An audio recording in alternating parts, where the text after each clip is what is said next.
Assalamualaikum warahmatullahi wabarakatuh. Kami dari kelompok 1 akan mempresentasikan teori konstruktivistik dan penerapan pembelajarannya. Dengan nama anggota: 1. Dinda Kurniawati, NIM 180404014. 2.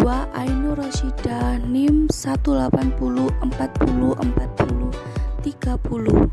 3. Ainaya Kaliprastika, NIM 180404040. 4. Atikotul Aza, NIM 180404052. 5. Dwi Retno Suharyani, NIM 180404054. 6. Bunga Oktaviana Elizabeth, NIM 180404066. Dan yang terakhir Alivia Ayunanda, NIM 180404070.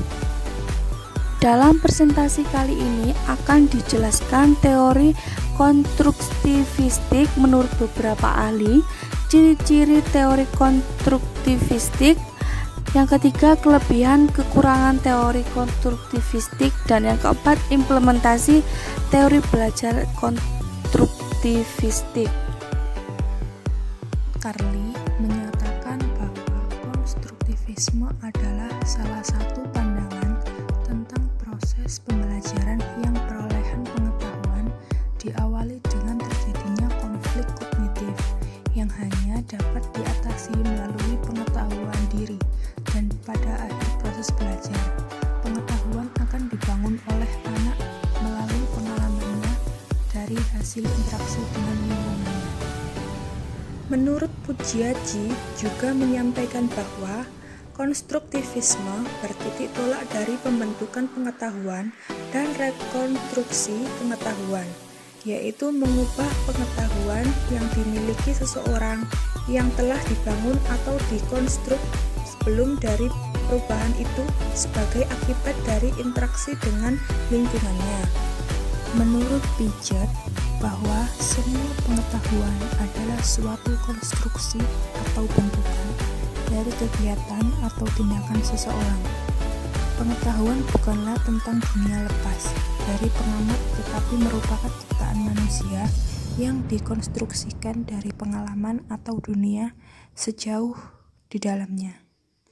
Proses pengetahuan berjalan terus-menerus dengan setiap kali mengadakan reorganisasi karena adanya suatu pemahaman yang baru. Ciri-ciri pembelajaran yang konstruktivis menurut Shirach adalah: 1. Menyediakan pengalaman belajar dengan mengkaitkan pengetahuan yang telah dimiliki siswa sedemikian rupa sehingga belajar melalui proses pembentukan pengetahuan. Yang kedua, menyediakan berbagai alternatif pengalaman belajar, karena tidak semua mengerjakan tugas itu sama. Misalnya, suatu masalah dapat diselesaikan dengan berbagai cara. Yang ketiga, mengintegrasikan pembelajaran dengan situasi yang realistik dan relevan dengan melibatkan pengalaman yang konkret. Misalnya, untuk memahami suatu konsep melalui kenyataan kehidupan sehari-hari. Yang keempat, mengintegrasikan pembelajaran sehingga memungkinkan terjadinya transmisi sosial, yaitu terjadinya interaksi dan kerjasama seseorang dengan orang lain atau dengan lingkungannya. Misalnya, interaksi dan kerjasama antara siswa, guru, dan siswa-siswa lainnya.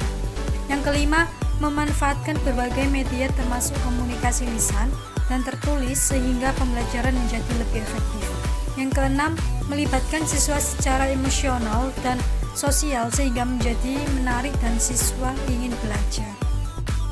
Teori konstruktivistik mempunyai kelebihan, diantaranya: yang pertama, teori ini dalam proses berpikir dapat membina pengetahuan baru, membantu siswa untuk mencari ide, menyelesaikan masalah, dan membuat keputusan. Yang kedua, teori ini dalam proses pemahaman, siswa terlibat secara langsung dalam membina pengetahuan baru. Yang ketiga, teori ini dalam proses pengingatan, siswa terlibat secara langsung dengan aktif, mereka akan ingat lebih lama semua konsep.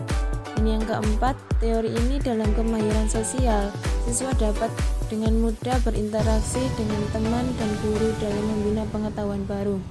Oleh karena itu, siswa terlibat secara terus-menerus, maka mereka akan paham, ingat, yakin, dan dapat berinteraksi, maka akan timbul semangat dalam belajar dan membina pengetahuan baru. Kekurangan teori konstruktivistik. Yang pertama adalah siswa membuat pengetahuan dengan ide mereka masing-masing. Oleh karena itu, pendapat siswa berbeda dengan pendapat para ahli. Yang kedua, teori ini menanamkan supaya siswa membangun pengetahuannya sendiri. Hal ini pasti membutuhkan waktu yang lama, apalagi untuk siswa yang malas. Yang ketiga, kondisi di setiap sekolah pun mempengaruhi keaktifan siswa dalam membangun pengetahuan yang baru dan keaktifan siswa. Implementasi teori belajar konstruktivistik. Teori belajar ini adalah proses belajar. Pembelajaran dapat menggunakan beberapa metode belajar. Jadi di sini tidak hanya satu metode belajar. Saya akan menyebutkan seperti metode penjelasan atau yang condong kepada ceramah. Kemudian tanya jawab, kemudian diskusi, kemudian penugasan, bermain peran. Pada teknik penjelasan atau ceramah, guru menjelaskan tentang suatu materi pelajaran kepada siswa agar siswa mengetahui apa yang akan dipelajarinya. Kemudian pada teknik tanya jawab, sebelum kegiatan inti dalam suatu pembelajaran berlangsung, jadi sebelum mengajar, guru dan siswa dapat melakukan tanya jawab yang berhubungan dengan materi yang akan diajarkan. Jadi sebelum membuka materi baru, adanya tanya jawab antara guru kepada siswa, mengingat materi sebelumnya, seperti itu. Hal ini berguna untuk mengetahui sejauh mana pemahaman siswa terhadap materi tersebut dengan memanfaatkan pengetahuan awal yang dimilikinya. Pada teknik diskusi, siswa mendiskusikan dengan siswa lainnya dan guru mengenai materi pembelajaran tersebut. Metode penugasan merupakan suatu cara dalam proses belajar mengajar dengan jalan memberi tugas kepada siswa.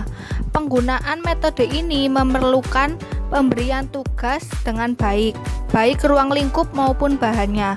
Pelaksanaannya dapat diberikan secara individual maupun kelompok. Metode pemberian tugas ini juga dapat dipergunakan untuk mendukung metode pembelajaran yang lainnya. Terima kasih teman-teman sudah menonton video pembelajaran sampai habis. Saya akhiri. Wassalamualaikum warahmatullahi wabarakatuh.